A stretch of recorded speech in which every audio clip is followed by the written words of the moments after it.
Hello learners, welcome to 1 2 3 study channel. And फिर से हम लोग कंटिन्यू करते हैं।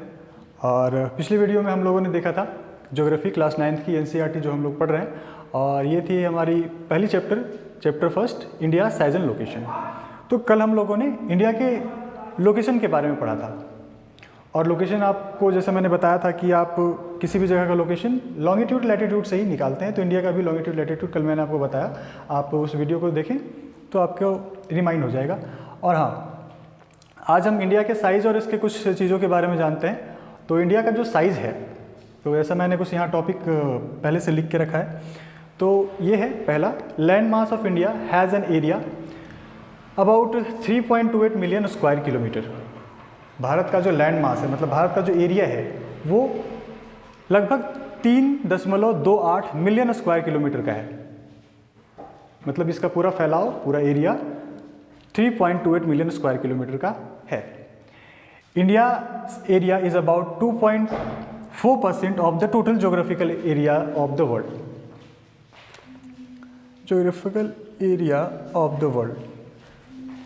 और भारत का जो ज्योग्राफिकल एरिया पूरे विश्व के मुकाबले, पूरे वर्ल्ड के मुकाबले में अगर बात करें, ठीक है, तो 2.4% पूरे दुनिया का ये इंडिया का एरिया हो जाता है। पूरे दुनिया का 2.4% जो टोटल एरिया है इंडिया का, वो अगर कंपेयर करें हम पूरे ज्योग्राफिकल एरिया पूरे वर्ल्ड के मुकाबले में, तो 2.4% होगा। ये तीसरा पॉइंट देखते हैं। India is the 7th largest country of the world.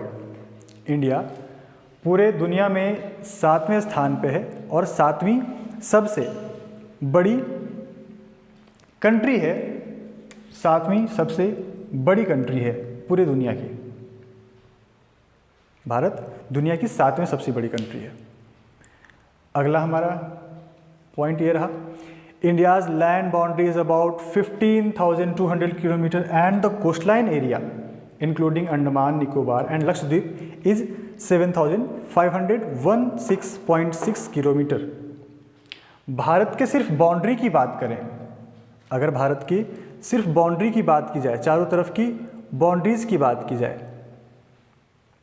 तो ये टोटल जो बाउंड्रीज हो जाएंगी, इसका जो लंबाई होगा ना, बस पूरे बाउंड्री की, मैं एरिया की बात नहीं कर रहा, सिर्फ बाउंड्री की बात कर रहा हूँ, इसके सीमा की बात कर रहा हूँ। तो जो सीमा की दूरी है टोटल मेन लैंड एरिया, वो 15,200 किलोमीटर का होता है। और अगर हम समुद्री इलाकों में इसके सीमाओं की बात करें कि समुद्री इलाकों में भारत का जो हिस्सा है, जैसे कि अंडमान, निकोबार और साथ में लक्षद्वीप, जो हमारे आइसलैंड्स हैं, उनके अगर कोस्टलाइन एरिया की बात की जाए कि उनकी एरिया कितनी है, तो वो आपकी 7,516.6 किलोमीटर की एरिया हो जाती है।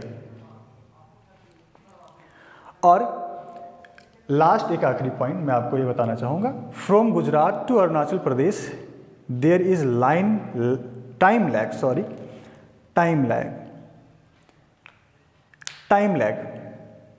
लैग का मतलब होता है कि समय के बीच का अंतराल।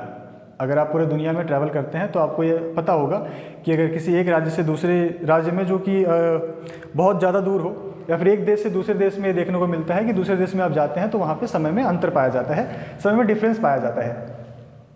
तो उस टाइम लैग का बात करें सिर्फ इंडिया में, तो इंडिया के 2 ऐसे राज्य हैं, एक गुजरात, दूसरा अरुणाचल प्रदेश, दोनों के बीच की दूरी बहुत ज़्यादा है, बहुत ही ज़्यादा है। तो आप ये देखेंगे कि जब गुजरात से अरुणाचल प्रदेश के बीच का अगर टाइम का गैपिंग अगर आप मेज़र करते हैं, अगर निकालते हैं, तो वहाँ पे आपको 2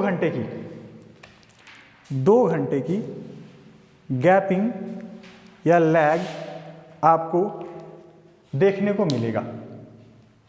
और इसी तरीके से अगर इंडिया के स्टैंडर्ड टाइम मेरिडियन की बात की जाए कि भारत का स्टैंडर्ड टाइम मेरिडियन, भारत का समय कैसे हम लोग फाइंड करते हैं, कैसे निकालते हैं, भारत का समय हम लोग कैसे जानते हैं कि भारत में अभी कितना समय हुआ है, कितना बज रहा है, तो आप ये देखेंगे कि भारत का स्टैंडर्ड टाइम मेरिडियन जो है वो 82 डिग्री और 30 मिनट ईस्ट पे होए, 82 डिग्री 30 मिनट ईस्ट पे आता है।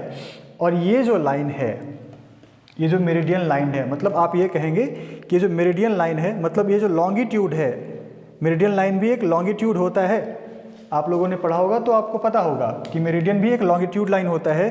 तो भारत से गुजरने वाली, जो हम भारत के लिए एक स्टैंडर्ड टाइम मेरिडियन बनाया गया, वो 82 डिग्री 30 मिनट ईस्ट पे बनाया गया है, माना गया है। और ये मिर्ज़ापुर, जो कि यूपी उत्तर प्रदेश में है, उससे पास करता है। तो बाकी और भी जानकारी के लिए और स्टडी के लिए हमारे चैनल से जुड़े रहें, लाइक करें, सब्सक्राइब करें, कमेंट्स करना ना भूलें। और अगर आप चैनल पर नए हैं तो बेल आइकन को दबाएं ताकि आगे आने वाली वीडियोस आप तक सीधे सीधे पहुंच सके। Thank you.